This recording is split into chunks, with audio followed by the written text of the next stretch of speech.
I've talked about Digimon that originate from other worlds previously, but what about Digimon that have originated from not the digital world, but other areas, but still in the same universe? So let's dive in and go over a few of these examples of Digimon that aren't from the digital world, but are from the same universe as it. First of all, I'm going to mention Wizamon again. While, yes, technically I did mention this in other worlds because he's from Witchenly, Witchenly has since become more connected to the digital world as being another layer or another area of it. So here is his official Digimon reference book entry. So it says, an advanced Demon Man Digimon that came from the digital world of another dimension. In its native digital world, Witchenly, it masters the sorcery high-level programming language of Fire and Earth, and although it aimed to become a great wizard, it appeared in the digital world in order to train. Although it has a personality that likes playing a few practical jokes, because it has another shyer side, it tries to never show its uncovered face. Its special move is summoning a thundercloud, which unleashes an intense lightning strike, Thundercloud. There are also other similar Digimon to Wizamon, so we have Witchmon, Flay Wizamon, and any Wizamon recolors or similar Digimon there, and they're all also from the world of Witchenly, which again, I've mentioned this before in other videos, but Witchenly is from another Bandai property, that being the Magical Witches line of virtual pets, which didn't see as much of a wide release compared to Digimon and Tamagotchi. It kind of just released the 4 Magical Witches, and then didn't really do anything else with the franchise, whereas Tamagotchi and Digimon grew from their original virtual pet line in the 90s. Magical Witches just kind of faded away and is sort of considered more obscure compared to Digimon and Tamagotchi in terms of franchises. We also learned in the novelization of Digimon Adventure that was released in Japan, and exclusively in Japan, that Wizamon is from this world of Witchenly, which is where that first got a reference. However, Witchenly has since become more connected to the digital world, even appearing in the currently running Digimon manga, Digimon Dreamers. So it's sort of more connected and seems to be another dimension of the digital world, rather than being another world or another universe entirely like it was originally when the Digimon Adventure novelization came out. Then, similarly, in a similar way, we have Nanimon, who originated from another Bandai property, that being Tamagotchi, but this one is more of a different universe. I just thought I'd mention it because it's similar to Wizamon, and its reference book also references that it, interestingly, came to the digital world and started training, as Wizamon did the same. The Wizamon's reference book is also slightly different to the way that it was described in the Digimon Adventure novelization, where, if memory serves correct, it was like he just kind of wound up there by mistake. He just found a portal and was like, hey, that's a cool portal, I'm going to see where that goes, and that's the short version of how he ended up in the digital world. So I do appreciate that they kind of expanded upon that, and I guess it's just all Wizamon who just come from Witchenly.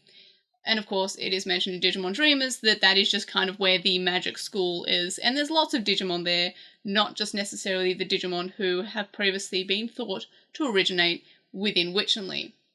And then, of course, we have Digimon that weren't born or created in the digital world, but were created by humans in the human world. There are a few examples of this throughout the franchise, and I'm just going to mention the 2 main ones, that being Guilmon from Digimon Tamers and Chimeramon from Digimon Adventure 02.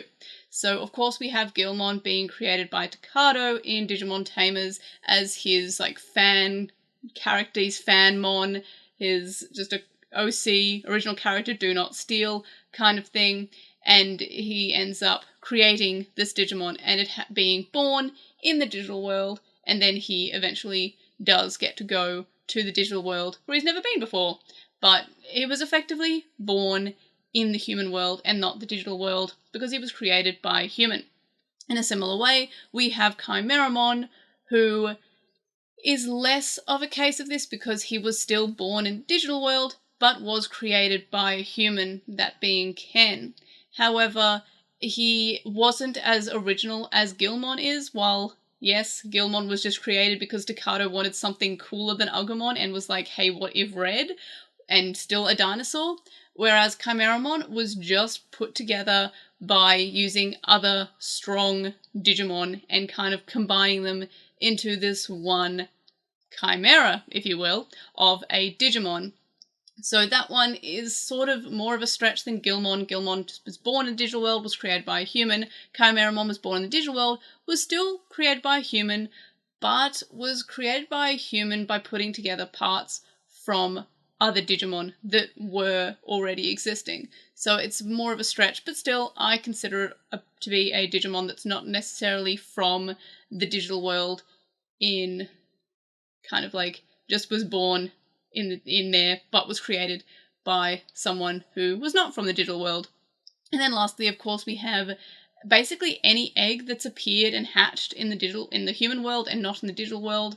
Parrotmon from the Digimon Adventure prequel movie, that was kind of like a giant egg that hatched in the sky and was thus born in the human world.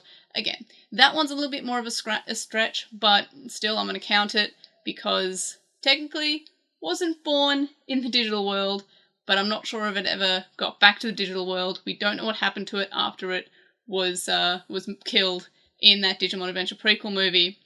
So there are some examples of some Digimon that were not necessarily born in the digital world, but do exist in the digital world. Some of these are a little bit more of a stretch, that being Chimeramon. Yes, it's a chimera of existing Digimon. Parrotmon being, well, we don't know what Parrotmon's prior existence was. Was it just hatched there? Where did it come from? Why did it show up? Who knows? It was just a giant egg in the sky that hatched, and then there was a giant parrot for a giant Greymon to fight. In any case, those are the examples that I wanted to mention in this video, but if you can think of any other Digimon that are either coming from different worlds, such as Wizardmon and Nanimon, or were still born in universe, but just not within the digital world, let me know all that and more in the comment section below. Like this video for Gilmon being just adorable, and I do like the thought process that Digimon Tamers gave us, that Takato had when he was creating it. He was like, I want it to be strong and cool like Agumon, but cooler, so red. I just really like that. Even as a kid, I was like, that's really cute. And also it's fairly realistic that is what a kid would do. Like, even when I was a kid, I created my own original character, which was called Irismon, who would evolve further on to Ancient Irismon at some point, and it was just Palmon, but without like the flowery part, just had a stem on its head. It didn't have like the petal part, so Gilmon just being red Agumon but cooler looking was always kind of funny and fairly realistic to me, at least. So yeah, like this video for Gilmon, subscribe if you haven't already, and if you have subscribed, tell your friends, tell your enemies, tell your neighbours, and of course, I'll see you in the next video. Bye!